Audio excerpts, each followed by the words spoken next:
Então, boa noite a todos e a todas. Em primeiro lugar, agradecer imensamente ao Nath, Fabiane, Rosaura, que eu vejo como uma grande iniciativa da nossa UFPEL, esse núcleo que vem fazendo toda a diferença nesses nossos novos tempos. Agradecer também ao Raimundo, que aceitou esse convite, a Fabiane, que deu a ideia, de organizar esse momento específico para os nossos cursos de serviço de atendimento educacional especializado. Tudo a ver com o nosso curso, tudo a ver com a intenção dos nossos cursos, até porque trabalhar com acessibilidade e inclusão é a tônica do nosso trabalho, não poderia ser diferente. Eliminar barreiras, oportunizar que todos e todas tenham acesso, e neste contexto atual, eu agradeço, então, imensamente também as pessoas que estão ingressando para participar e depois os diálogos que vão acontecer. E eu tenho certeza que esse trabalho que hoje nós vamos participar não é só para os cursos que nós estamos fornecendo na UFPEL, via Ministério da Educação. É para a nossa vida como docentes, e como profissionais de todas as áreas. Então, eu desejo um ótimo trabalho, tenho certeza que será, pela qualidade da Fabiane e do Raimundo. Então, deixo aqui meu agradecimento e desejo de uma ótima formação. Muito obrigada. Obrigada, professora Rita. Obrigado pela confiança, de nos abrir um espaço de diálogo, com os formadores, os pesquisadores, os tutores, Isso é importante, assim, particularmente para mim, porque ainda estou percorrendo uma caminhada acadêmica, Então, agradecemos muito, assim, esse espaço, Raimundo, queres dar boa noite?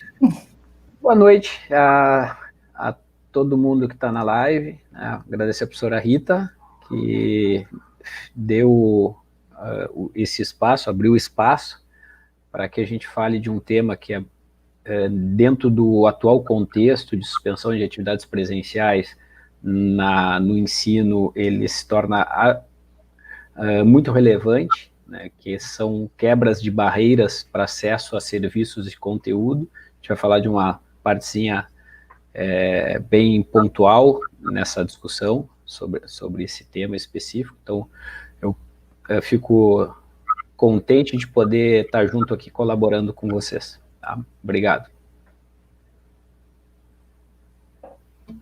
Então, vamos lá. Boa noite a todos e a todas. Nós vamos começar essa conversa propondo uma pequena reflexão, Então, nós vamos abrir os nossos slides aqui, e aí a gente propõe, assim, uma pequena reflexão, Uma coisa que me incomoda um pouco, às vezes, quando a gente está conversando com pessoas que não são da área, que não trabalham, que nunca tiveram contato, assim, com a área de acessibilidade e inclusão, é que as pessoas, elas costumam partir do princípio que elas precisam se esforçar muito quando elas recebem um aluno com deficiência, porque elas partem desse princípio que o aluno com deficiência, ele já vem com dificuldades de aprendizagem, Então, a gente ouve muito por aí, Eu não tenho, assim, um dado comprovando isso para vocês, mas é uma coisa que a gente vê no dia a dia, Então, de forma mais empírica, assim, a gente pode afirmar que isso é uma questão que praticamente já virou senso comum, achar que o aluno com deficiência já chega com alguma dificuldade de aprendizagem,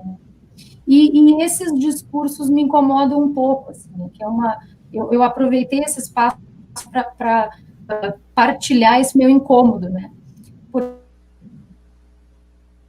No momento em que eu não dei o acesso adequado, eu não posso partir do princípio de dificuldade, Eu só vou conseguir avaliar se tem ou não dificuldade de aprendizagem no momento em que eu der acesso, ao que eu estou produzindo de conteúdo, de atividades, No momento em que ele tiver acesso, eu consigo, então, partir, para essa segunda etapa, Então, a gente trouxe aqui, só para iniciar a conversa, a definição de acesso, pelo dicionário, a definição do dicionário de acesso, a gente trouxe uma definição bem ampla, mas ela encaixa completamente nessa situação que a gente vive hoje, que é a questão dos ambientes digitais, né? As chamadas ambiências de aprendizagem, que a gente tem essa realidade hoje muito, muito forte, né? Então, o acesso é a ação ou a oportunidade de entrar ou sair, né? E isso a gente tanto pode enxergar esse conceito no mundo físico, né? Envolvendo o mundo físico, quanto no mundo virtual, né? Então, no momento em que eu dou acesso, eu consigo avaliar, né, a aprendizagem. Antes disso, é praticamente impossível avaliar a aprendizagem, né? Então, eu tenho um aluno cego, hoje, no contexto digital, eu tenho um aluno cego, e o meu documento não está facilitando a entrada dele, né? O meu documento está barrando ele na porta, né? Então, de que forma a gente consegue, com ações bem simples, bem práticas, né? E com o auxílio das tecnologias, né? Abrir essa porta, né? Para que ele possa entrar, né? Pensando no digital hoje em dia, né? Porque a gente ainda conversava à tarde, Raimundo, se nós tivéssemos um aluno cadeirante para chegar na universidade, eu ia permitir o acesso dele a uma escadaria fazendo a rampa, né? Que é uma coisa que normalmente as pessoas já estão acostumadas a perceber. Bom, se tiver a rampa, ele vai entrar, né? Então, quais são as rampas, né? Que a gente tem à disposição hoje, né? Para dar acesso nesse contexto digital, né? Queres complementar, Raimundo? Tu já disseste, assim, pegou um exemplo bem prático. A gente precisa quebrar barreiras nesse momento em que a gente tem as atividades suspensas, as presenciais suspensas.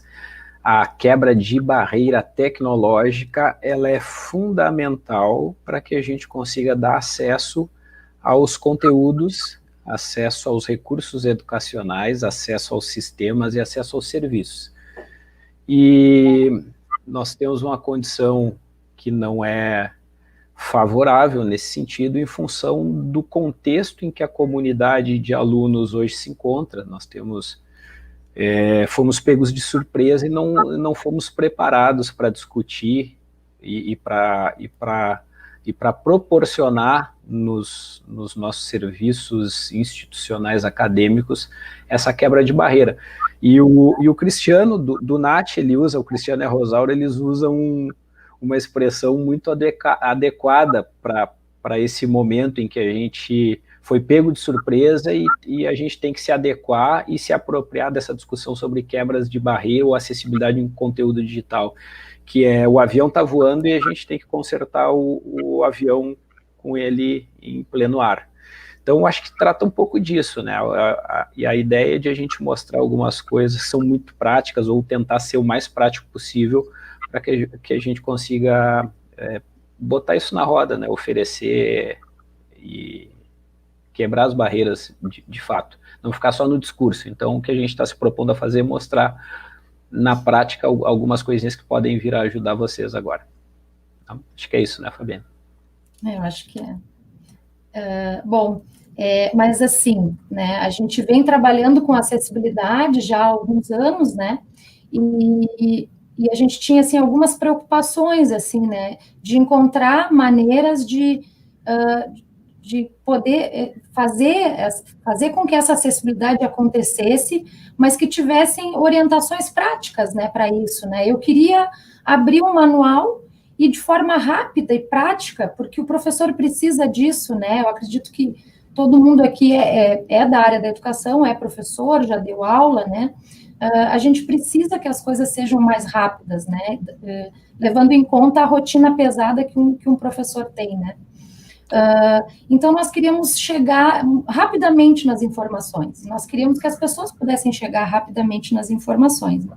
Então, essa preocupação e a pesquisa, ela surgiu dentro de um projeto, que é o projeto Repositório ProEdu, né? Lá é que nasce essa preocupação e todo o esforço de pesquisa, né, com um grupo grande de pesquisadores, para tentar agilizar esses processos, né?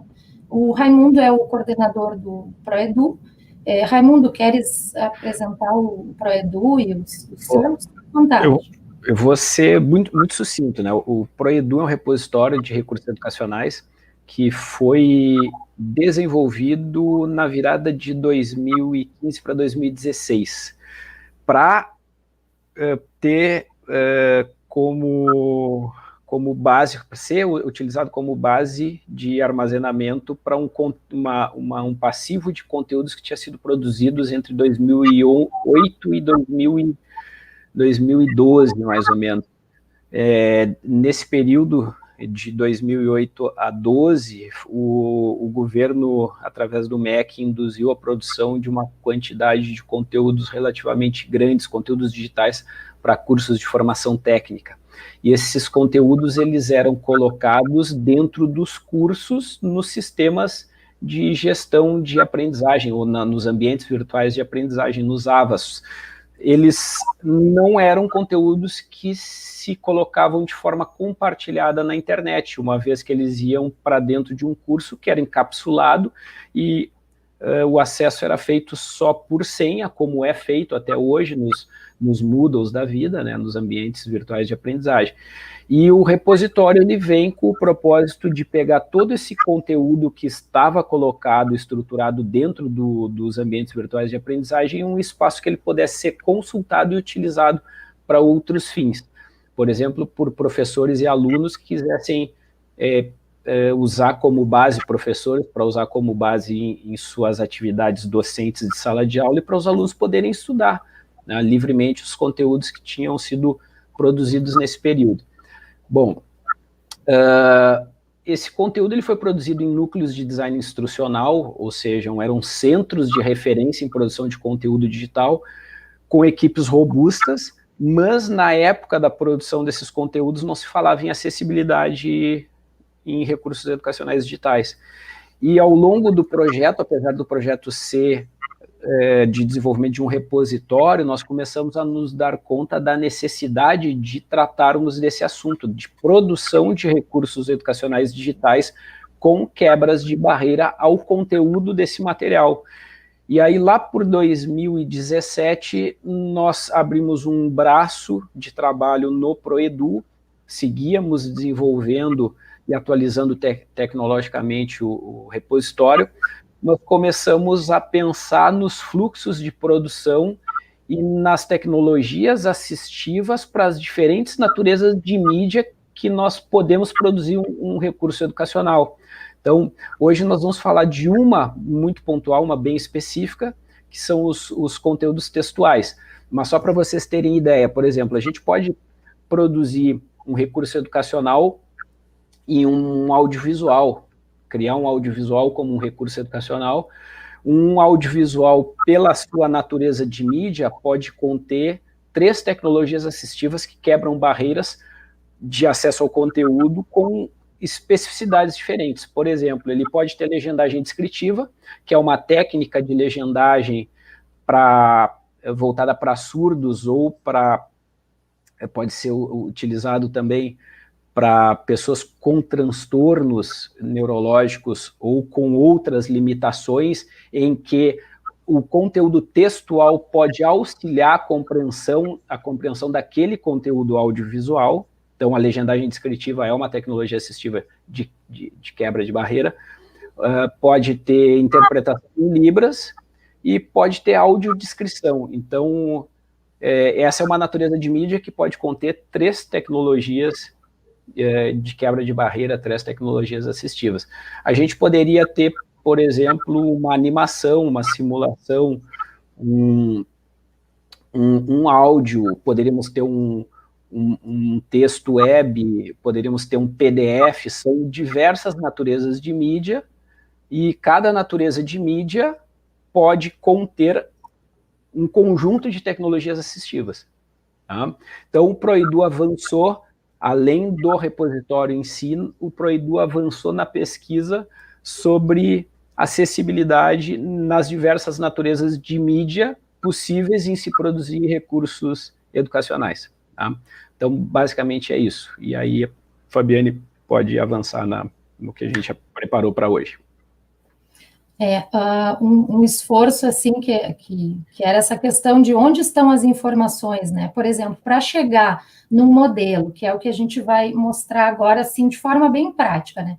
Para chegar num modelo de documento que fosse acessível a um ledor de tela, né? Então, claro, o ProEdu está trabalhando com recursos digitais, né?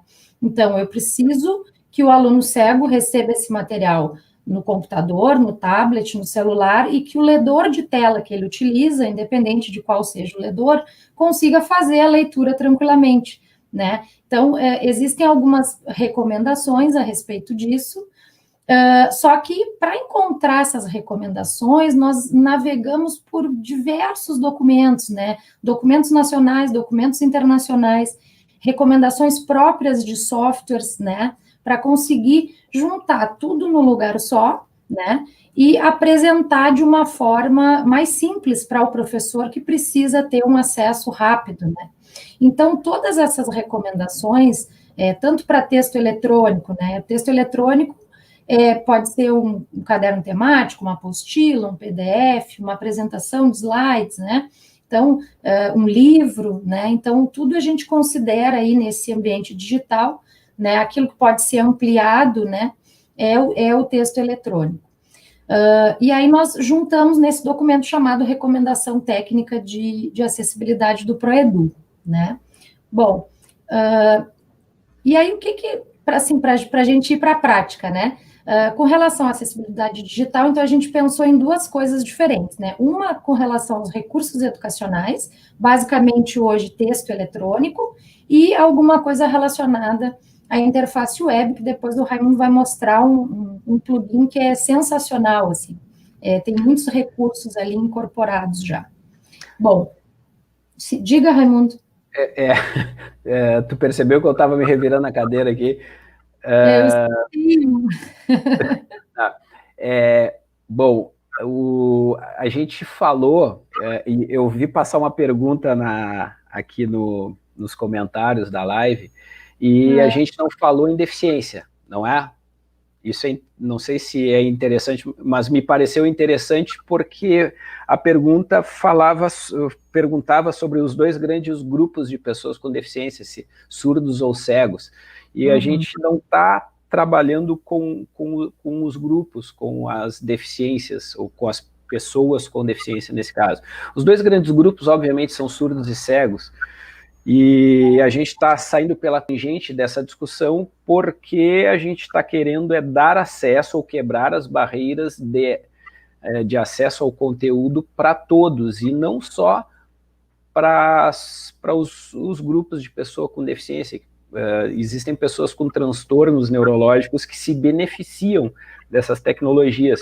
Então, a legendagem descritiva, né, que eu comentei como um recurso, como uma tecnologia de quebra de barreira a conteúdo para audiovisual, ela serve para surdos que são alfabetizados em português, que leem em português, mas nem todo surdo lê bem em português.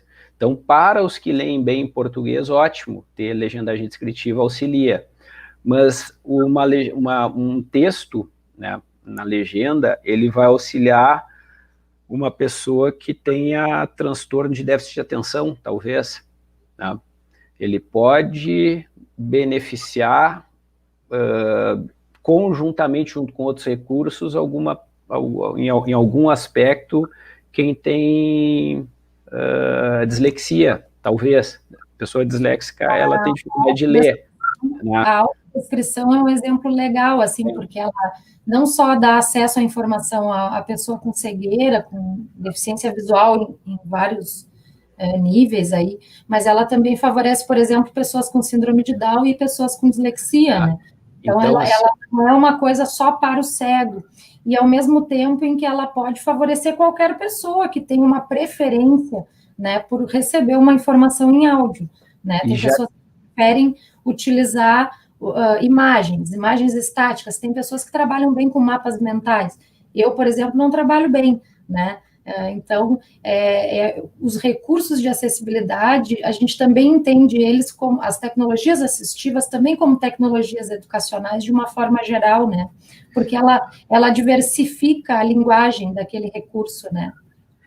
E isso que tu falou, eu acho que é o que a gente busca, não focando especificamente ou falando de pessoa com deficiência ou aluno com deficiência ou de um subgrupo dentro do grupo maior de alunos, mas tu agregando as tecnologias assistivas, tu supostamente potencializa a compreensão do conteúdo para todo mundo, para além de tu quebrares a barreira. Se tu tiveres as tecnologias, estamos usando como exemplo o audiovisual, né, que é muito propício para se usar como exemplo nesse caso. Se tu agregares todas as tecnologias possíveis nesta natureza de mídia, as tecnologias assistivas nesta natureza de mídia, supostamente tu estás potencializando a compreensão mais efetiva desse conteúdo para todo mundo, com deficiência ou sem limitação nenhuma. Tá? Mas nós estamos indo em direção a uma questão bem prática e muito pontual. Nós vamos falar só sobre uma natureza de mídia e só sobre uma forma de tu quebrar a barreira de acesso para essa natureza de mídia, que era o fio da meada que eu cortei da Fabiane, para ela retornar o fio da meada dela. Tá. Tem uns comentários legais no chat, Raimundo. Uhum. Pode comentar. Então, o primeiro elemento que a gente elencou ali é a formatação de textos eletrônicos, né? Então, eu trouxe um exemplo de texto eletrônico, que é um PDF, né? Bem simples, é um material lá do NAT. Para quem não conhece o NAT ainda, né? Eu sou bolsista do NAT, sou doutoranda ali do programa de letras e sou bolsista do NAT atendendo aí o ensino remoto emergencial, né? Então, o NAT ele é um núcleo que tenta apoiar, né, na parte de tecnologias educacionais, o e-aula, o e-treinamento, né, e todas as questões que envolvem o ensino remoto. Então, o NAT está baseado em alguns princípios, e esse documento é o documento dos princípios e serviços do NAT. Mas como é que a gente disponibiliza isso para os alunos, né, e para os professores? Esse aqui é dos alunos, que ele é mais colorido e tal, dos professores é um pouquinho mais sóbrio. Mas como é que a gente disponibiliza isso? Como esse documento vai para os alunos da universidade, nós temos diversos contextos aí. Este que a gente está vendo agora na tela é o documento para videntes, no caso, né? Para pessoas onde eu posso fazer um apelo visual um pouco maior, né? E aí a gente percebe que ele está todo justificado, né? Ó, ele está justificado ali do lado do... Perdão.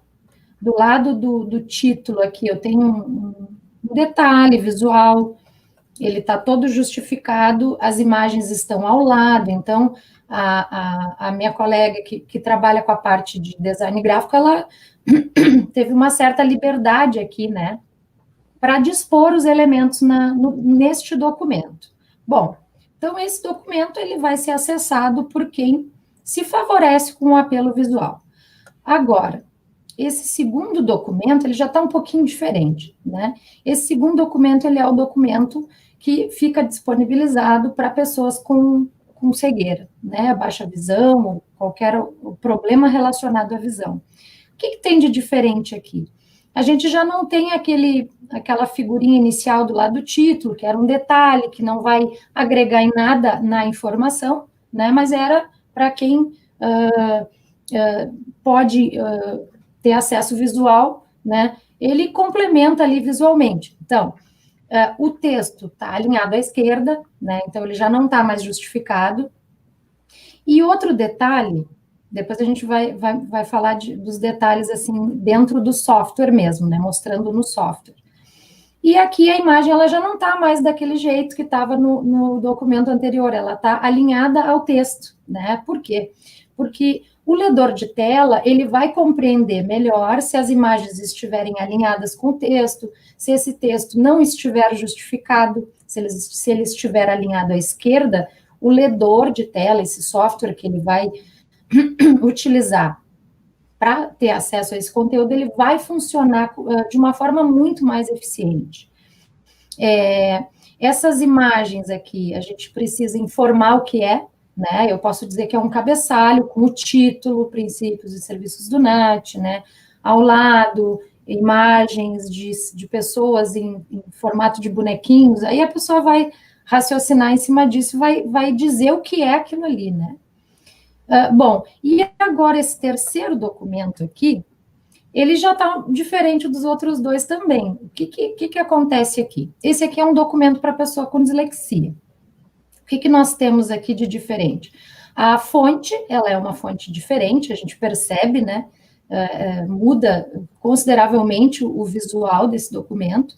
Essa aqui é a chamada letra da dislexia, né? Ela é muito bem aceita, né, pela comunidade de pessoas com dislexia, porque ela favorece muito a compreensão na hora da leitura. E o outro detalhe é o fundo desse documento. Então, a gente usa ali um fundo, um cinza, né, não tão escuro, né, um tom de cinza um pouco mais claro, porque esse tom de cinza, ele também favorece a leitura para pessoas com dislexia. E da mesma forma que o documento que era para pessoas com cegueira, este aqui também não está justificado, né? Bom, o que acontece, né? Deixa eu abrir aqui. O que acontece com a questão do justificado, texto justificado, né? E aí agora a gente entra, de fato, assim, nessas coisas bem práticas, né? Raimundo, se tiver alguma questão no chat, tem aqui. Perfeito. Tu pode me avisar? O documento é pequeno, Raimundo. Eu acho que dá para a gente aumentar. Tu aumenta no zoom do próprio documento aí. Tá. Isso. Pode aumentar mais, vai até o limite. Né? Isso. 150, vamos ver, o pessoal nos dá o feedback aí, para ver se está bom assim. Bom, então esse aqui é o documento, eu abri aqui um documento de texto, né? E pensando assim, em formatação de textos eletrônicos para dar acesso a pessoas com deficiência visual, né? Seja o tipo de deficiência visual que for, né? E também pessoas com dislexia, e também pessoas que preferem uma alternativa em áudio, né? Tem muitas pessoas que, ao invés de fazer a leitura, elas preferem ter uma alternativa em áudio, então se fazem uso desses softwares sintetizadores de voz, né?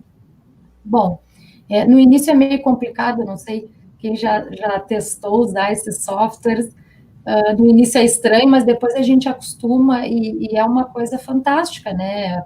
Até para o dia a dia, tu não pode estar lendo, tu ativa ali, tu consegue escutar o texto, né?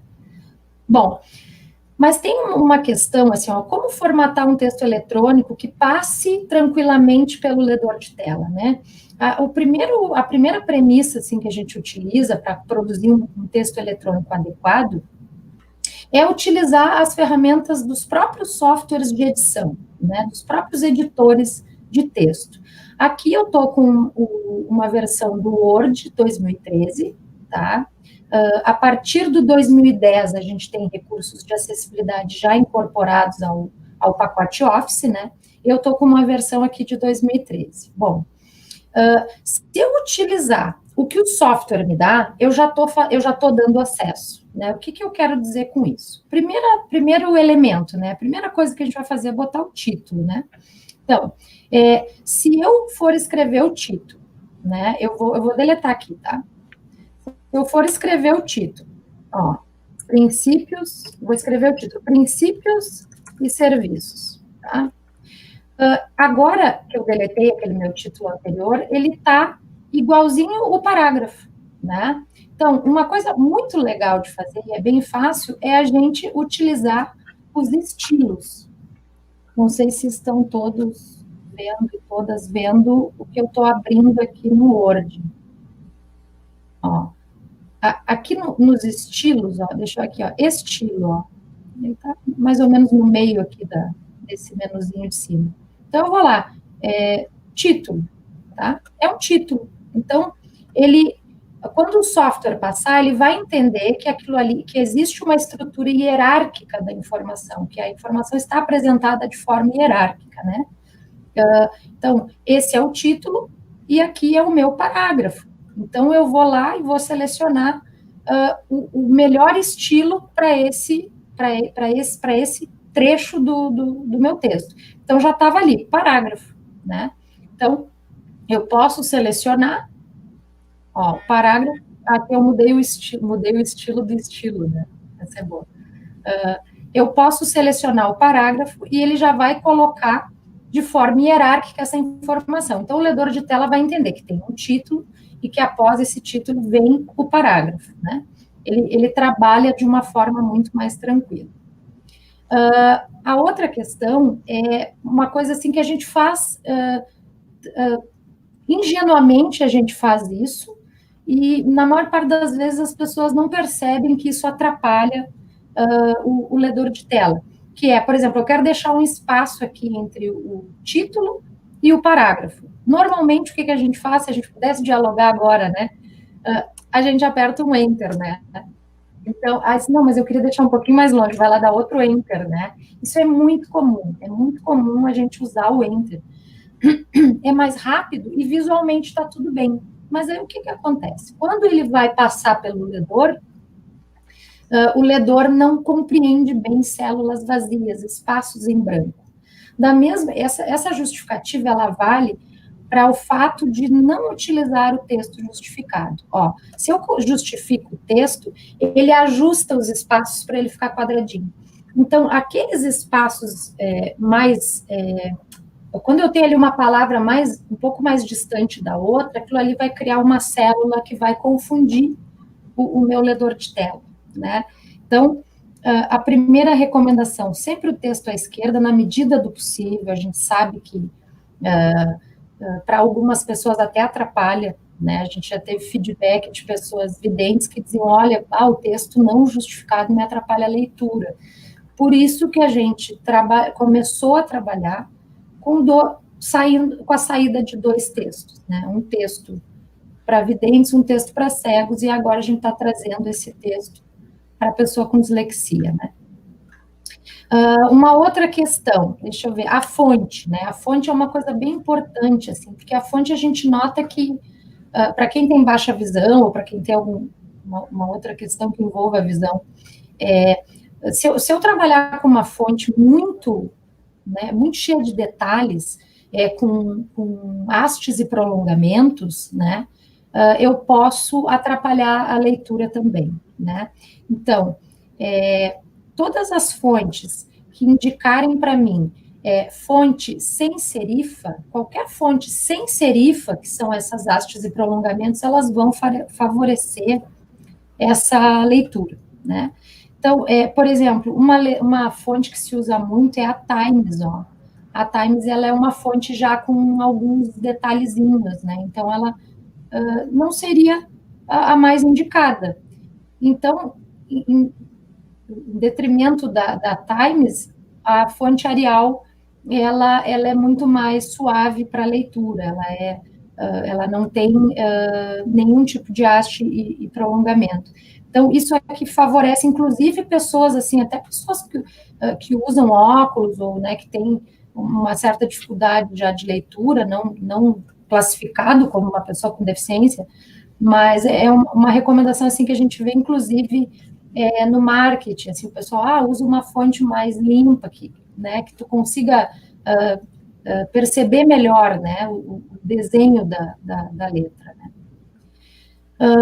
As fontes, então a gente tem, assim, algumas sugestões, assim, o Raimundo até pode colocar no chat, né, a gente tem ali Arial, Century Gothic, Chicago, Verdana, né, tem várias possibilidades de fonte, e no documento, que depois a gente vai passar para vocês, a gente traz uma lista, assim, de fontes, né. Eu vou mostrar para vocês. Peraí, antes de falar da dislexia, deixa eu mostrar a questão das imagens, né? Aqui as imagens, né? Fiz a seleção aqui selecionei com o botão esquerdo essa imagem. aqui ela está alinhada com o texto, né? Então, ela facilita a leitura do ledor, se ela estiver alinhada. Se eu colocar aqui para o meio, deixa eu tirar aqui aqui é a minha opção, eu não sei se vocês estão conseguindo visualizar isso aí pelo tamanho, mas nas minhas opções de layout da minha imagem, eu selecionei alinhado com o texto. Então, ele favorece o trabalho do ledor de tela nesse sentido. Normalmente, às vezes, a gente nem dá muita bola, né, para essa configuração. A gente acha uma ali que a gente consiga arrastar a imagem ou colocar no lugar que a gente quer, né? Mas para a pessoa com cegueira é melhor alinhado com o texto, né? Para a pessoa que vai usar o ledor, né? A outra questão é colocar o texto alternativo, né? Então, o texto alternativo, eu não preciso excluir todas as imagens, né? Por quê? Nesse caso, nesse documento em especial, a gente trazia o símbolo de cada um dos princípios do NAT. Então, o importante é o princípio, de fato, é o texto, mas aí eu ia excluir essa informação de que existe uma identificação visual desse princípio em si, né? Então, em alguns momentos é legal, é necessário, né, não cortar tudo, né, todas as informações imagéticas, né, mas sim manter o que realmente for relevante, né, até para desonerar um pouco o trabalho desse docente que vai ter que descrever, ou dessa equipe que vai ter que descrever. Mas para colocar o texto alternativo é bem tranquilo, a gente clica com o botão direito em cima e vai em formatar imagem. Aí ele abre ali todas as opções na direita da tela de formatação da imagem. No terceiro íconezinho, propriedades de layout, se eu clicar ali, já vai aparecer a opção texto alt, né, que é o texto alternativo. Então, ele vai me pedir um título e uma descrição. Normalmente, a gente usa aqui, entre colchetes, o texto alternativo, né, em diversos documentos, a gente usa entre colchetes o texto alternativo. Então, quando o ledor passar por esse princípio, ele vai saber que é o símbolo do princípio de acolhimento, e aí vai ter uma breve descrição ali de como é esse símbolo, né, esse ícone, essa representação visual desse conceito, né, que o NAT está trazendo no documento. Então, isso aqui é bem legal, é bem tranquilo de fazer, né, e realmente a gente parando para pensar um pouco, assim, na função que aquela imagem tem, né, eu penso na função que ela tem, se é só decorativa, né, talvez não seja interessante, mas se ela está colaborando para aquele processo de ensino e de aprendizagem, né, então é super interessante que a gente dê esse acesso. Senão o ledor vai passar por cima, vai ficar confuso, vai falar alguma coisa lá, um frame, né, e daqui a pouco ele vai seguir adiante e a pessoa não sabe o que tem ali. Com relação às descrições, aos textos alternativos, também é muito legal fazer isso em tabelas também. A gente consegue descrever a tabela no texto alternativo também, né? Inserção de legendas é super importante, né? Que ela, né, chamar a figura antes e depois colocar a legenda, isso tudo colabora demais, assim, para o aprendizado desses alunos. Bom, mas aí eu mexi um monte de coisa aqui no meu arquivo. E agora eu quero... eu escrevi, digitei, botei tudo que eu queria. Agora eu quero saber se ele está acessível ou não. Então, para quem tem o Word, o pacote Office inteiro, o Word, o PowerPoint, o Excel, todo aquele conjunto do Office, eles vêm com um recurso chamado verificador de acessibilidade. Então, se eu esqueci de algum detalhe que era fundamental, o Word já vai me lembrar disso. Então, claro que conforme eu for assimilando essas recomendações e produzindo já, pensando nelas, né, a gente vai incorporando e vai virando rotina, e aí facilita, com certeza, o trabalho do docente, né. Mas então, deixa eu voltar aqui, que eu não sei se todo mundo viu onde é que eu entrei. Eu fiz tudo, e aí eu vou lá em arquivo. Aí eu clico em arquivo, naquela abinha de arquivo. E aí eu tenho informações, né? Então, no segundo quadrinho, eu tenho verificando se há problemas. Aí eu clico nesse quadrinho com o botão esquerdo e logo abaixo me abre um outro menu, né? Na opção do meio, eu tenho verificar acessibilidade. Então, eu aperto ali e aí ele vai me abrir uma janelinha aqui do lado para me dizer o que está acontecendo com esse documento. E aí eu vou resolvendo e no final eu vou estar com o documento acessível, né, para ledores de tela. O que ele me disse aqui? Nós temos 3 tipos de avisos, né, de notificações do verificador da Microsoft. Eu tenho o erro... Posso fazer uma consideração? Desculpa te interromper, Fabiane. Claro. A gente está falando em limitações, em barreiras tecnológicas, quebras de barreira a conteúdo, a serviços e tudo mais. E nós estamos mostrando recursos de acessibilidade, tecnologias assistivas. Essa formação é fechada, né? Só temos pessoas que foram convidadas e que são envolvidos na tutoria, ou são professores dos núcleos, né, ali que estão atuando na UFPEL, mas nós não, acredito que a gente não tenha pessoa com deficiência aqui nos assistindo agora nesse grupo fechado. Eu não sei se não tem pessoas com dislexia. Não, mas eu digo os 2 grandes grupos, basicamente, né? Se nós temos surdos agora, não. Porque a gente não tem tradutor e intérprete, e não foi planejado ter tradutor e intérprete, né? Bom... a gente teria que ter o tradutor. Exato. E aí veio uma questão, surgiu nos comentários da live, e eu estou chamando de live, mas a live ela está não listada, é só para pessoas que tinham um link que foram avisadas, eu acho que é o grupo interno da UFPEL que está trabalhando ali, do NAI e do NAT, eu acho, né, e do curso de atendimento educacional especializado, é isso, né, Fabiane? Tá. E o que a gente tem? A gente falou estamos falando agora de um recurso, porque elencamos ele como o que seria trabalhado hoje, não sei se isso foi divulgado, mas elencamos que nós trabalharíamos com quebra de barreira a conteúdo textual, através das ferramentas que nós normalmente utilizamos, por exemplo, o Word, talvez a gente mostre depois o PowerPoint, mas qualquer editor de texto ou editor de apresentação. Poderíamos trabalhar também com o pacote online do Google Docs, tá? Também tem alguns recursos de acessibilidade lá. E falamos sobre legendagem descritiva, que poderia ajudar surdos a compreenderem conteúdo de audiovisual, em detrimento a nós termos TIOs. Obviamente, o ideal sempre para surdos é nós termos os tradutores e intérpretes. Sabemos que a gente não tem quantidade de tradutores e intérpretes disponíveis nas instituições de ensino. Isso é uma realidade. Acho que vem uma luta, um empenho em ter uma quantidade adequada de tradutores e intérpretes para essa demanda específica, para essa necessidade, mas que nós não estamos abordando isto, não é?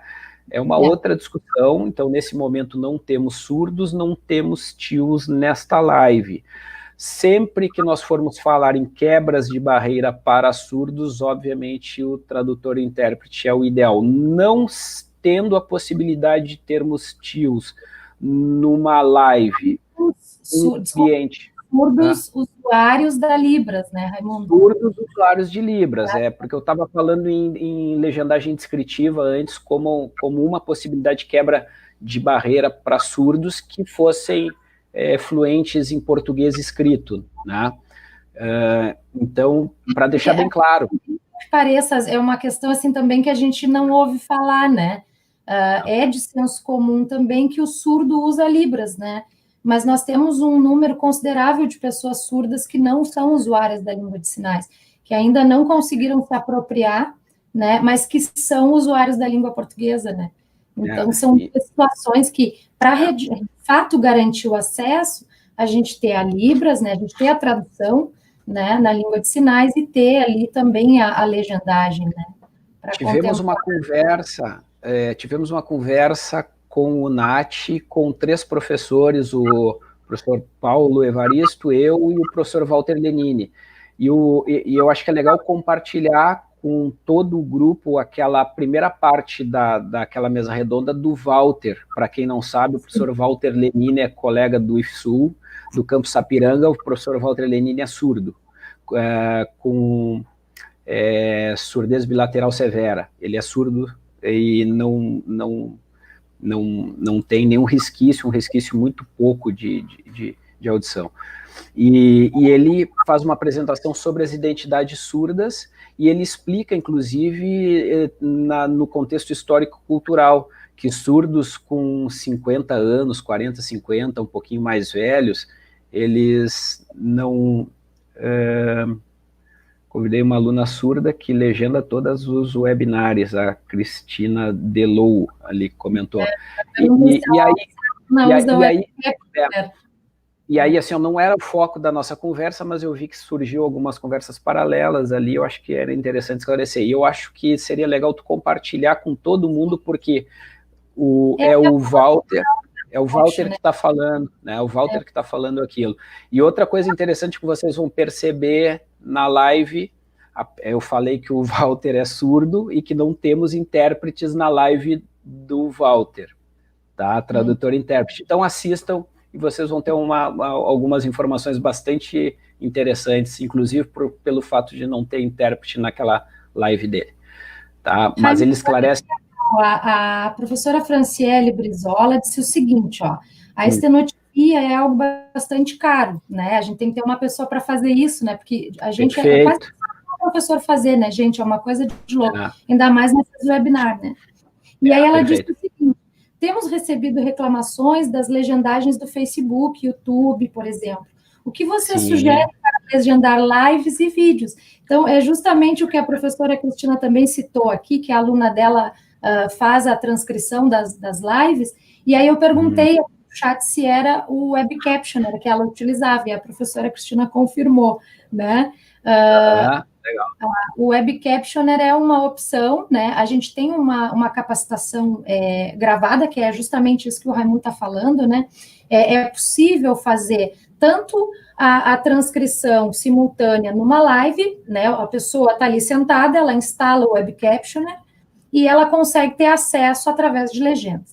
Mas também é possível botar um vídeo a rodar com o Web Captioner e ele capta a voz e transforma na legenda. Então, claro que vai haver um índice de erro, mas é muito mais fácil do que legendar no braço, como eu digo, né?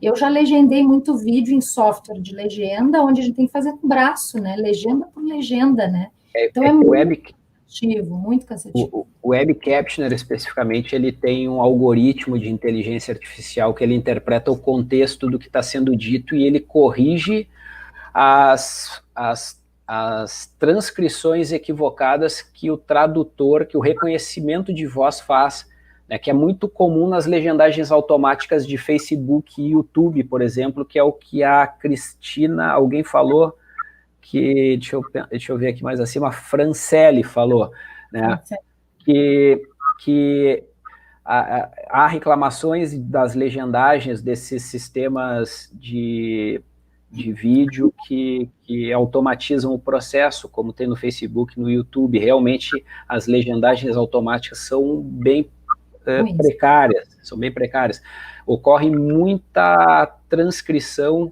do que é falado para o texto, para transcrição para texto, de forma equivocada, e que perde por completo o contexto, às vezes, de uma coisa que está sendo dita. E o web... tem uma questão, outro detalhe sobre essa questão da legenda automática, né? Existe uma recomendação para o falante, né? Tem que existir uma recomendação para o falante. Então, quando a gente está usando o Web Captioner com o Walter lá, o Raimundo, que tem mais reuniões com ele, mas eu participei desse encontro com o Walter, antes do encontro eu perguntei para ele, o que tu recomenda para mim? Né? Eu, como falante, de que forma eu tenho que falar? né? Ele disse, bom, com um pouco mais de calma, né? Ele notou que eu falo um pouco mais rápido, então tenta falar um pouco mais devagar, né? Tenta deixar as palavras de forma bem clara, né? Cuidar da dicção, né? Então, recomendações simples para o falante, já com certeza, se ele seguisse essas simples recomendações, essa legendagem automática lá do YouTube, do Facebook, já teria um desempenho bem diferenciado do que é hoje, né? Sim, sim.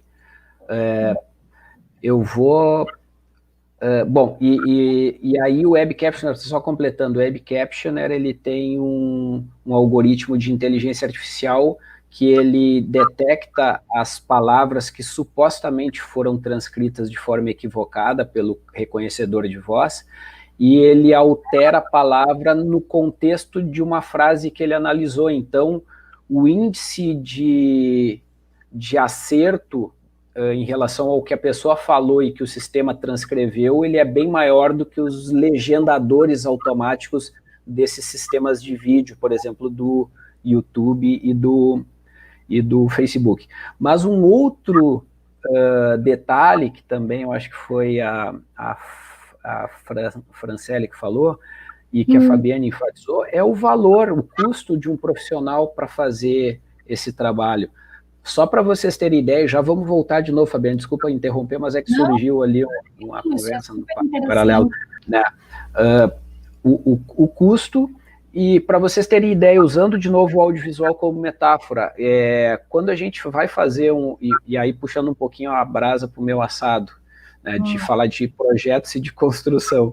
Quando a gente vai construir um prédio, a gente tem um projeto arquitetônico de um prédio, mas a gente tem outros projetos complementares nesse prédio. E todos os projetos, eles têm que se conversar, porque senão dá problema na construção. Então, tu tens o projeto arquitetônico, do projeto arquitetônico tu tem o projeto elétrico, o projeto hidráulico, o projeto de cabeamento lógico, e vários outros que podem ser complementares. No caso do audiovisual, tu tens o teu roteiro de vídeo, que é um projeto, tu tens um roteiro da legendagem descritiva, que é outro projeto, tu tens o teu roteiro da audiodescrição, que é outro projeto, tu tens o roteiro da interpretação em Libras, que é outro projeto. E tu tens que casar tudo isso e fazer funcionar, porque vai ocorrer sobreposição, né, da audiodescrição com a fala da pessoa que está apresentando, e aí a audiodescrição não pode sobrepor, ou deve-se evitar a sobreposição da audiodescrição com a fala da pessoa, ou tu vais colocar a janela de Libras em cima de um elemento visual da apresentação, e aí tu podes ocultar uma informação importante da apresentação da pessoa, e tu tens que fazer o desenho, o design disso tudo, como os vários projetos se sobrepondo e todos eles funcionam, tem que ter planejamento. E outra, esses profissionais são profissionais distintos, e tudo isso é custo, né? E todos os profissionais, eles são especialistas naquela função. Normalmente, um professor não é especialista nessas diversas demandas que tem na produção de recursos educacionais acessíveis, tem que ter uma equipe para fazer isso. Isso custa dinheiro, isso tem custo. Então, os recursos humanos têm que ser dimensionados. Acontece, né, Raimundo, é que a gente professor, né, porque eu também sou professora, fui de sala de aula há muitos anos, a gente acaba assumindo e acaba, né, fazendo e se virando para tentar achar um jeito de fazer, né, na realidade, o professor, ele se entrega, né, então ele não deixa de fazer porque ele não tem, ele pode não fazer naquele nível profissional, mas ele tenta fazer, né. Mas abrimos um parênteses para falar dessa questão, né? E eu acho que voltamos à tua formatação e da verificação de acessibilidade do documento textual que tu estavas mostrando, Fabiane, né? Para fechar parênteses. Né? Oi? A Marineide, ó, Fabiane, sim, Sanotipi é caro, tem usado programas que transcrevem. Sei que algumas partes erram, mas não invalida o texto, ou seja, dá para compreender o contexto transcrito. Ótimo. Show de bola. legal ter o feedback de uma pessoa que utiliza os sistemas, né? Assim como o Walter, a Marinete também é usuária do sistema, né? Isso é legal. Volto aqui, Raimundo. Volta, perdão pela minha interrupção, cortei o fio da meada por completo. Vamos lá. Voltando para o verificador de acessibilidade, que é uma coisa assim, ó, é simples, a gente só vai apertar a gente vai dar 3 cliques e ele vai fazer a varredura nesse arquivo, né? Aí a gente tem 3 tipos de notificação desse verificador de acessibilidade.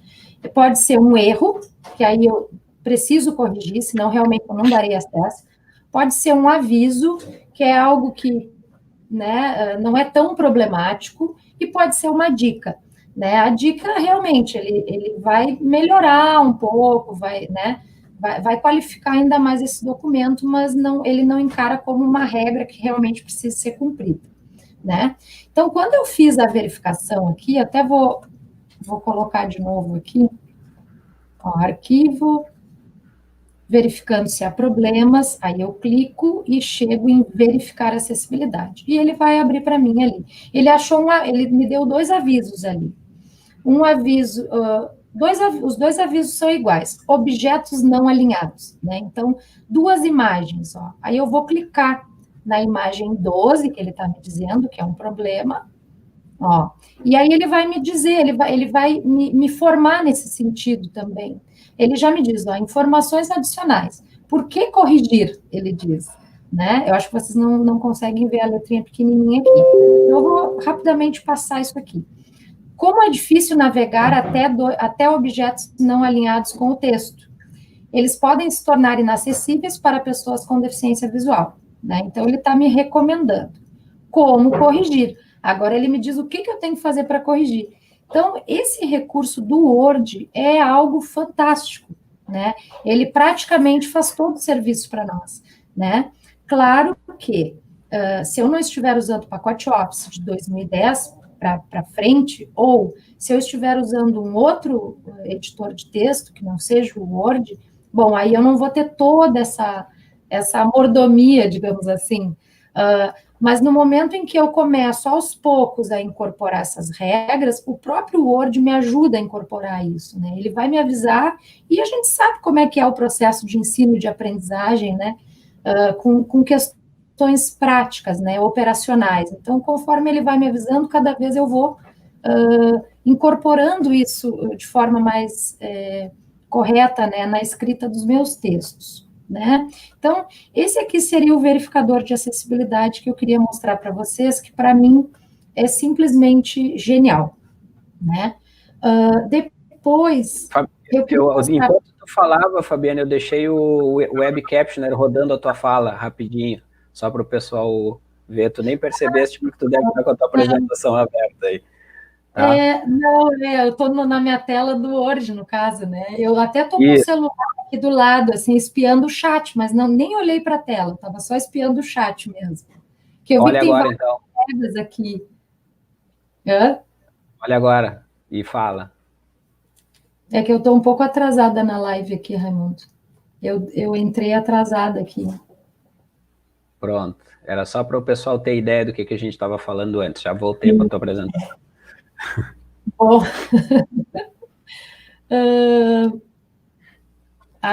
eu vi que a coordenadora Miriam também está na live, a coordenadora do NAI, né? Estava presente também na capacitação lá do Web Captioner, né? Fizemos bastante diálogos, assim, e eles enxergaram o NAI, a equipe do NAI enxergou outras interfaces para a utilização do webinar, né? De outras formas, não só para a pessoa que precisa ter acesso à legenda em si, né? Então, foi um encontro muito legal. Mas eu queria mostrar para vocês aqui a letra da dislexia, né? No momento em que eu instalo a letra, ó, ela vem já, no momento em que eu instalo ela no computador, ela já vem para o meu Word, é maravilhoso, vai para o PowerPoint, vai para o Excel, né? E um outro detalhezinho rápido é que a gente, para mudar o plano de fundo, Peraí, entrei errado aqui. Aqui, design. Ó, lá naquelas abinhas, se eu entrar em design, ó, o penúltimo item desse menu na direita é a cor da página. Então, aqui eu consigo modificar, né? Ó, eu estou mexendo nas cores aqui, ele está mudando, ó. Então, eu consigo ajustar aqui a cor da minha página, né? Aqui ele ficou marcando. Vamos tirar essa marcação, ó. Ó, sem cores ali. Ele marcou o texto porque eu mudei o fundo, então provavelmente isso vai acontecer. Então a gente seleciona onde ficou ali aquela marca branca, que aí não faz sentido nenhum. A gente vai ali no ABC, né, cor do realce do texto e seleciona sem cores. Aí ele vai ficar normal, né? Bom, onde a gente baixa essa letra da dislexia? A gente depois vai enviar um pacote para a professora Rita, assim, com essas sugestões e links, né? Raimundo, tá aparecendo aí? Sim. Dislex Club. Sim. Eu não consigo falar. Grandes disléxicos nunca desistem. Esse é o site. Eu consigo colocar no chat, Raimundo? Sim. No computador? Se eu colocar aqui, ver se vai aparecer. Nos comentários, né? Coloca que vai lá para a live. Tá. Eu não sei se eu consegui. Ou passa para mim. Se tu quiseres, eu faço para ti. Tá. Bom, esse site ele é muito legal, assim, ó, porque ele traz essa fonte para a gente fazer o download e ele já traz o tutorial. Então, a primeira coisa que a gente tem aqui no site é aprenda a instalar a letra da dislexia no seu computador. E ele me dá um tutorial, ó, peraí que eu vou mostrar aqui. Ele faz aquele tutorial clássico, que são as imagens, a regrinha, o primeiro passo e a imagem, segundo passo, imagem. Mas ele também me dá a alternativa de ouvir esse tutorial, né? Então, ele traz aqui o ouvir. Então, é legal porque eu baixo a letra da dislexia e eu posso ficar ouvindo e já ir executando, né? Para a pessoa com dislexia, isso aqui é super interessante, mas para nós também né? Eu acho que ela também, os recursos aqui, novamente, né? Facilitando um pouco a vida de todo mundo, né? E esse site, ele não é só para trazer esse download, ele tem um link aqui, ele traz o link aqui, depois tem que olhar com calma, ele indica, assim, o link aonde baixar, né? Mas ele também traz diversas informações sobre o assunto, né? Eu tenho um colega com dislexia, e ele tem nos ajudado muito a compreender esse universo, né? Para nós tem sido muito legal, assim, ele é colega do Nat também, trabalha com a gente lá, e tem sido, assim, de grande valia, assim, os relatos que ele tem feito, né, e as orientações que ele tem nos dado nesse sentido, né. Raimundo. Sim. Eu acho que é isso aí. Eu queria que tu mostrasse agora os teus plugins, né? Certo. Deixa eu só... Agora tu estava mostrando esse site e eu me lembrei... Do quê? De uma referência... Parei de compartilhar, né? Tá, sobre produção... Eu já vou... Parou. Eu já vou compartilhar aqui a minha tela, mas deixa eu só encontrar, aproveitar o embalo aqui, de um site que trata de desenvolvimento web para autistas. E aí tem alguns padrões baseados aqui.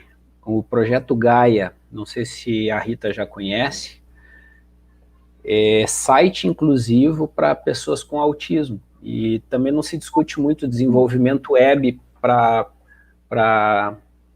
pessoas com transtorno do espectro do autismo, né? Eu vou compartilhar minha tela e eu já vou mostrar para vocês. Vou começar por esse site que eu nem tinha combinado de mostrar, né, Fabiane? Olha só, esse site aqui, ó, ele é baseado no WCAG.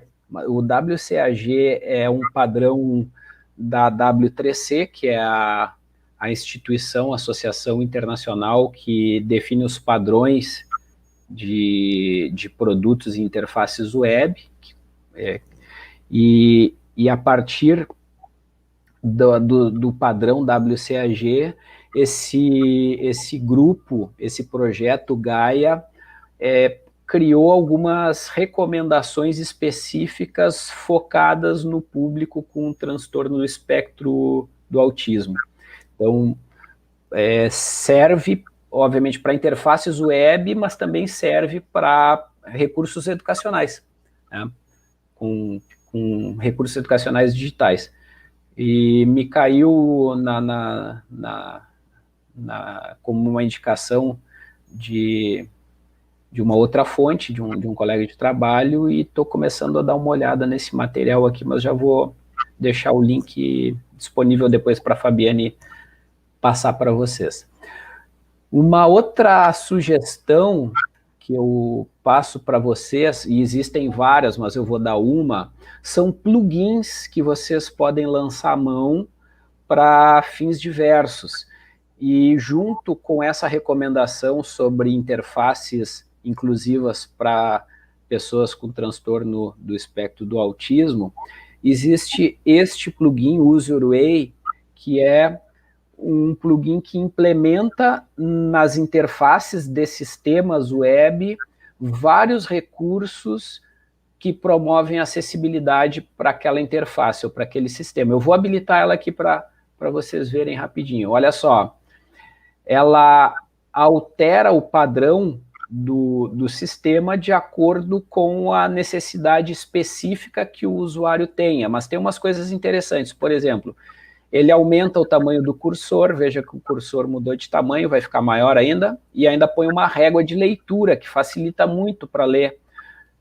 Para quem tem dislexia, é um recurso, ou transtorno de déficit de atenção, é um recurso interessante, junto com auxílio para a pessoa que tem baixa visão, por exemplo. A live está gravada, o Murilo está perguntando, a live está gravada, está não listada no YouTube, e depois a gente compartilha. Então, olha só, ele auxilia pessoas com baixa visão, nesse caso, desse recurso que eu habilitei, que é um auxílio para leitura. Ele aumenta o tamanho do cursor e bota uma régua de leitura que facilita e ajuda pessoas com várias limitações, né, com vários transtornos, ou com deficiência também. A Fabiane falou sobre dislexia, tem uma prof que estava falando que tinha dislexia, uma recomendação aqui para ela, aqui nesse plugin, ó. Tem Dyslexia Friendly, então ele vai transformar a fonte do site em um padrão de fonte que facilite a leitura para a pessoa que tem dislexia. Olha, vejam que alterou aquele fonte padrão Verdana, aquela fonte sem serifa, para uma fonte mais bem desenhadinha, com outras nuances que facilita a leitura, supostamente facilita a leitura para quem tem dislexia. Vou aumentar a ênfase, ó, uma outra fonte que dá mais ênfase à pessoa que tem dislexia. Espaçamento de texto, ó, ele aumenta o espaçamento de texto em 3 graus diferentes de espaçamento.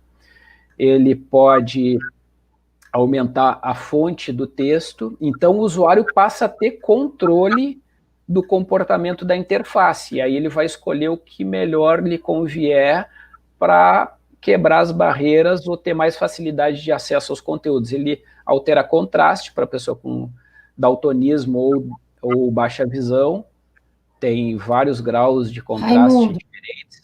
Pois não? Pergunta da professora Franciele se esse site, esse plugin, ele também favorece alunos com autismo? Se tem alguma função aí? Não especificamente, mas o que está neste projeto Gaia são as mesmas diretrizes WCAG, e neste aqui tu tens algumas recomendações focadas, assim, ele dá ênfase a pontos específicos que facilitam a inclusão do aluno com transtorno do espectro do autismo.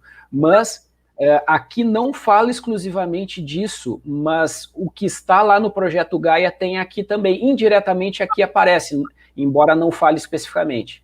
Tá? Depois até dá para fazer um paralelo de quais são os padrões WCAG que estão lá no projeto Gaia e o que aparece implicitamente aqui. Aí o pessoal da computação vai conseguir mapear, se for o caso, bota uma galera a mapear isso aí, e aí vão aparecer as correlações de uma coisa com a outra. Tá? E ele já vem com ledor de tela, inclusive, esse plugin aqui, para quem quiser navegar com o ledor de tela do plugin, vai conseguir clicando aqui, e o plugin vai começar a ler a tela. Para mim, aqui ele está lendo, não vai aparecer aí para vocês, mas para mim aqui ele está lendo porque eu habilitei a leitura. Só que eu não sei se ele tem a voz em português, se ele faz a leitura em português, depois eu tenho que dar uma investigada. Bom, então mostrei o projeto Gaia, mostrei o plugin UserWay, mostrei o Web Captioner, deixa eu alterar uma configuração aqui do meu computador para que ele volte a pegar o meu microfone, pronto, porque eu tinha habilitado para pegar o som do sistema e ele estava pegando o que a Fabiane estava falando, agora ele está pegando o que eu estou falando para vocês, e ele está fazendo a transcrição em tempo real, e vocês podem perceber que em algum momento ele altera uma palavra que, a princípio, ele identifica como equivocada dentro do contexto da frase que eu estava falando. E, por fim, os avatares que são usados em algumas circunstâncias para dar acesso a conteúdo textual em interfaces web, mas que não são recomendados para os usos mais corriqueiros, e aí sim o intérprete, o tradutor e intérprete de Libras é o que deve ser utilizado sempre que possível. Aquilo ali é eventualmente para uma questão muito pontual. Basicamente era isso, Fábio. Posso mostrar também aqui, já que tu estavas falando de acessibilidade em recurso textual e em documentos web, eu mostrar rapidamente aqui, só para vocês terem ideia também que nas apresentações a gente pode... Deixa eu só trocar aqui o compartilhamento para habilitar o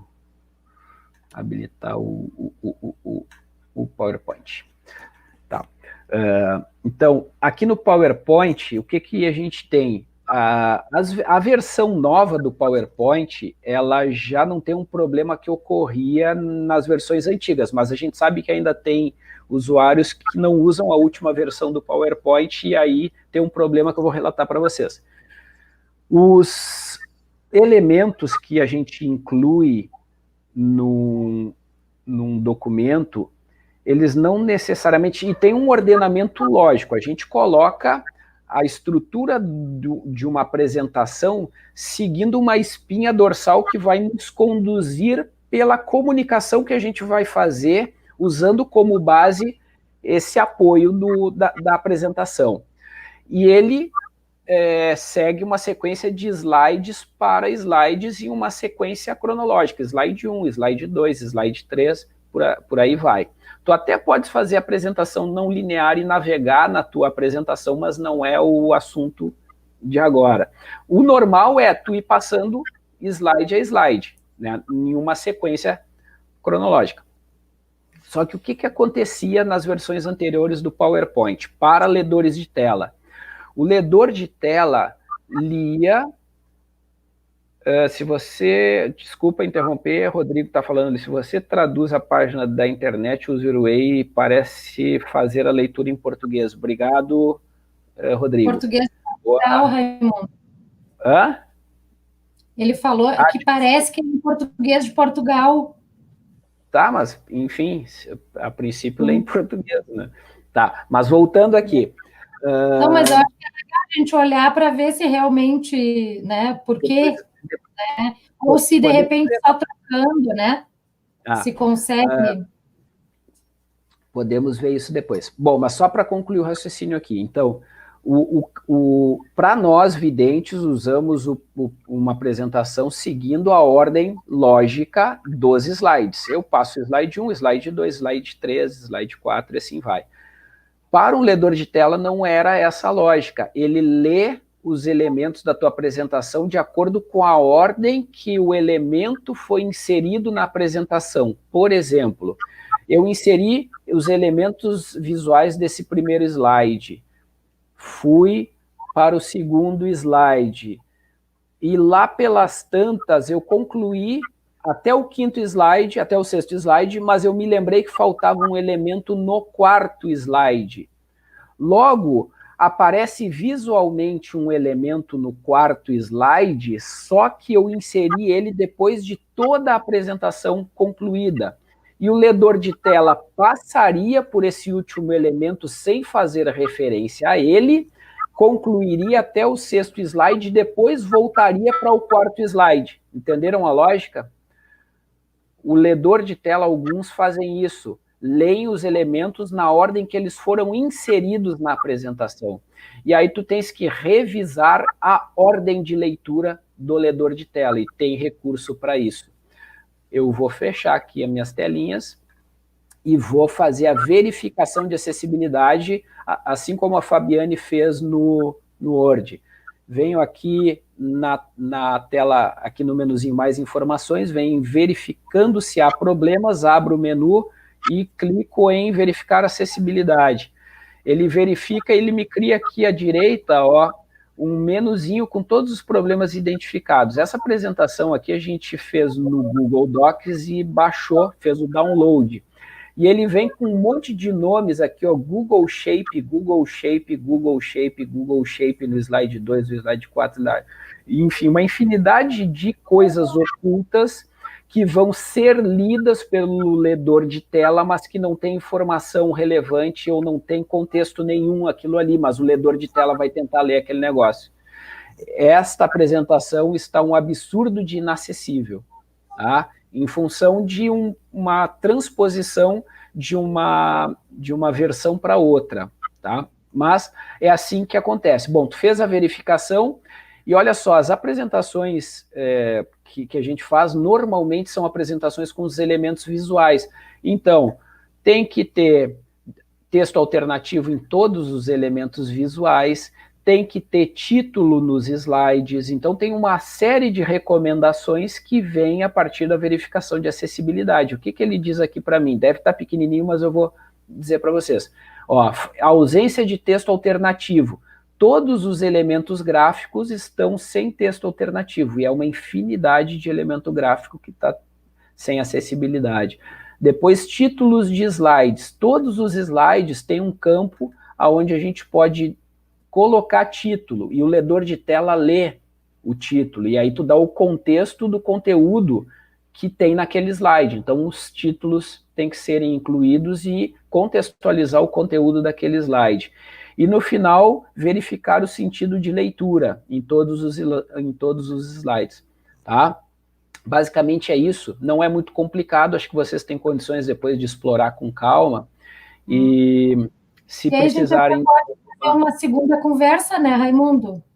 O legal é se a gente não tivesse no meio de uma pandemia, a gente podia se encontrar numa sala, cada um abrir um computador, um notebook, um computador.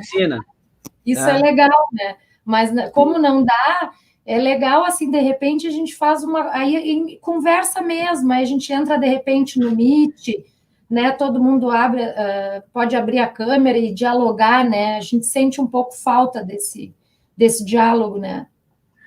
E eu acho que assim, a gente mostrar algumas coisas pontuais, acreditando que está fazendo sentido o que a gente está mostrando, mas talvez avançar para algo com caráter de oficina, de botar a mão na massa, de fazer algo prático. E mostrando assim, parece tudo muito trivial, né?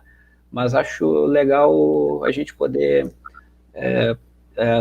fazer a partir de uma demanda mais específica, porque daí já faz algo que vai servir para as atividades que estão sendo desenvolvidas por vocês, e a gente vai resolvendo os problemas, botando a mão na massa. Eu acho que é bem prático e útil, na verdade.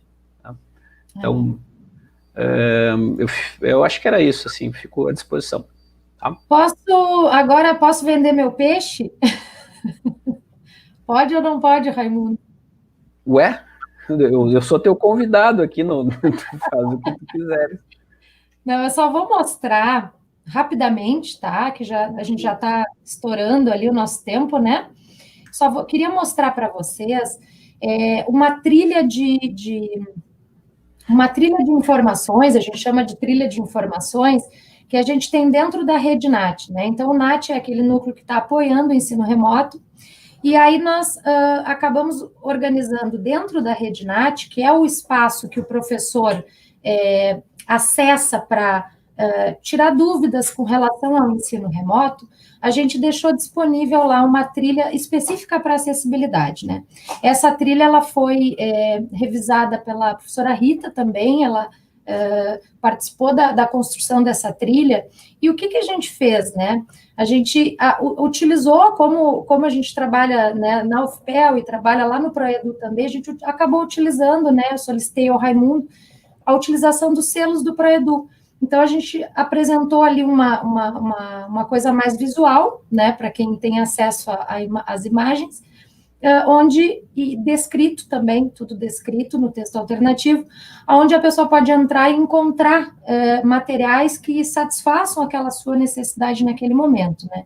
Então, a gente utilizou alguns recursos aqui. E aí, o que a gente tem nessa trilha, né? A gente tem ali, o primeiro material é uma palestra que a professora Rita deu para nós sobre autismo, né, para o NAT. Depois a gente tem um guia para audiodescrição didática, que é um material muito legal, foi uma orientanda do Raimundo que produziu, um material de consulta bem legal, bem direto.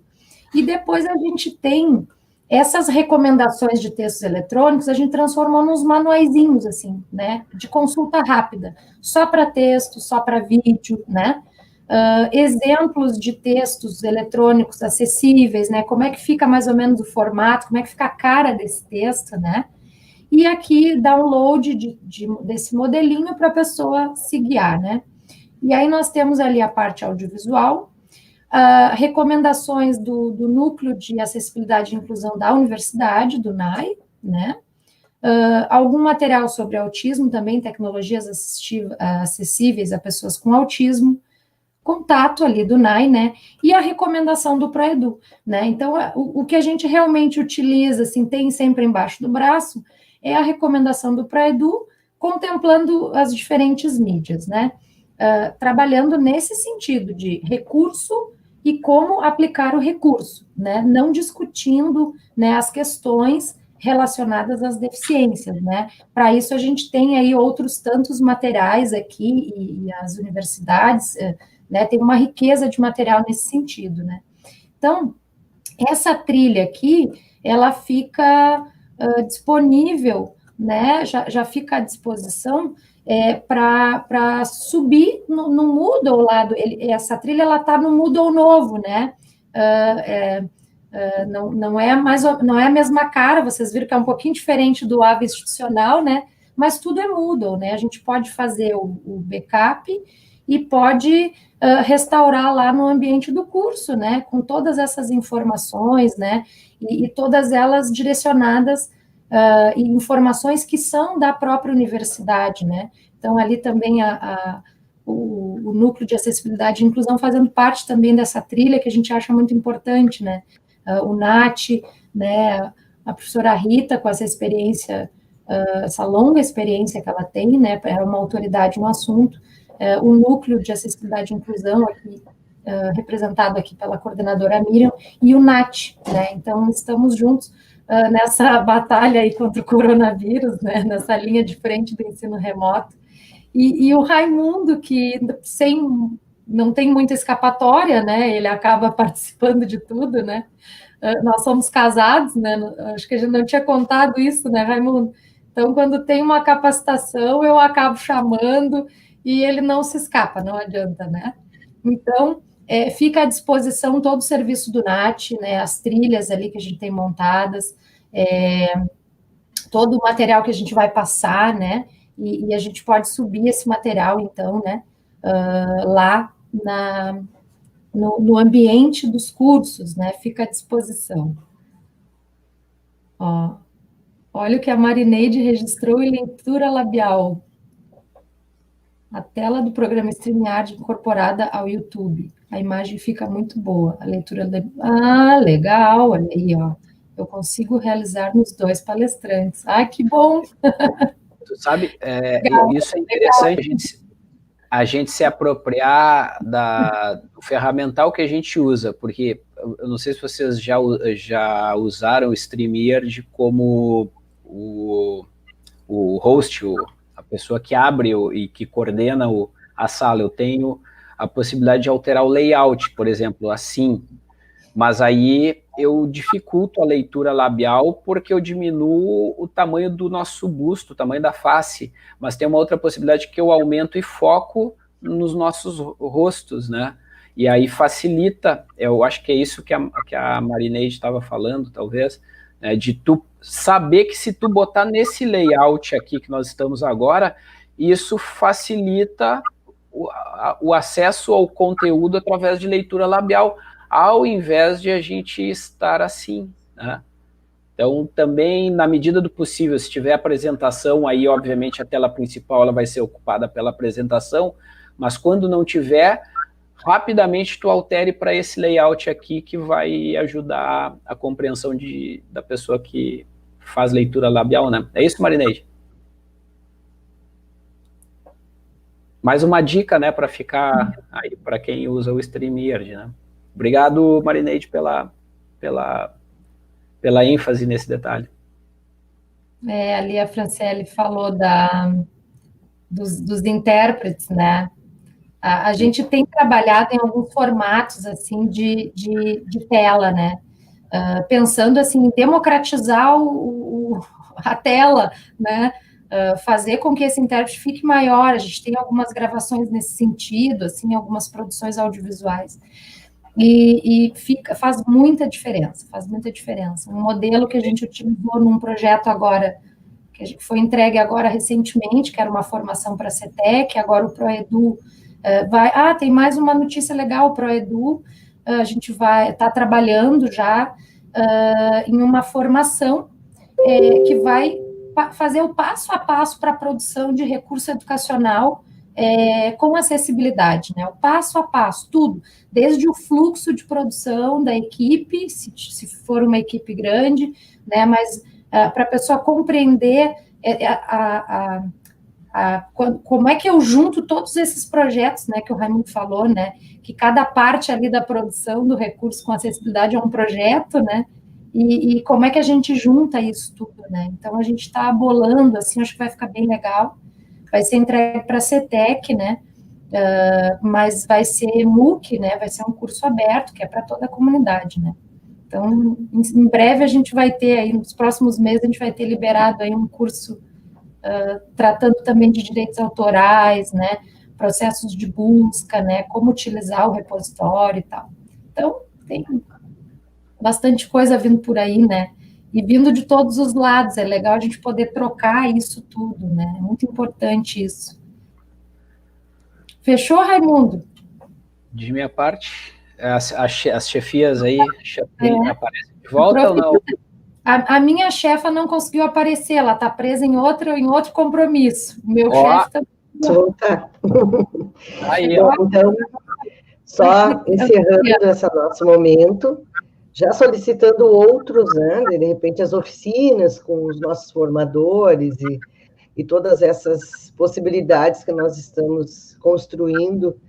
Reforço a ideia, o NAT tem sido uma grande conquista, a Fabiane, a Rosaura, o Cristiano, todos têm sido uma grande conquista da UFPEL, que a pandemia nos trouxe, porque o NAT foi criado para dar conta, né, de uma realidade e que vem contribuindo tanto para todas as áreas e para todos os nossos professores.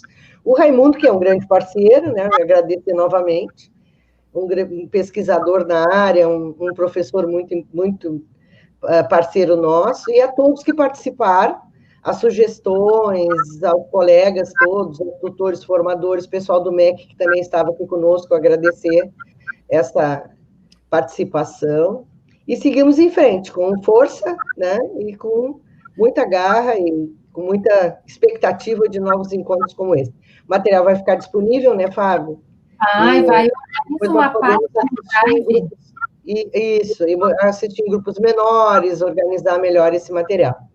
Então, uma boa noite a todos e a todas, e na próxima estaremos juntos novamente para outras atividades como essa, e também para tocar os nossos cursos à frente com muita alegria e muita esperança e expectativa nos resultados, tá bom? Uma boa noite. Boa noite, obrigada. Valeu, obrigado.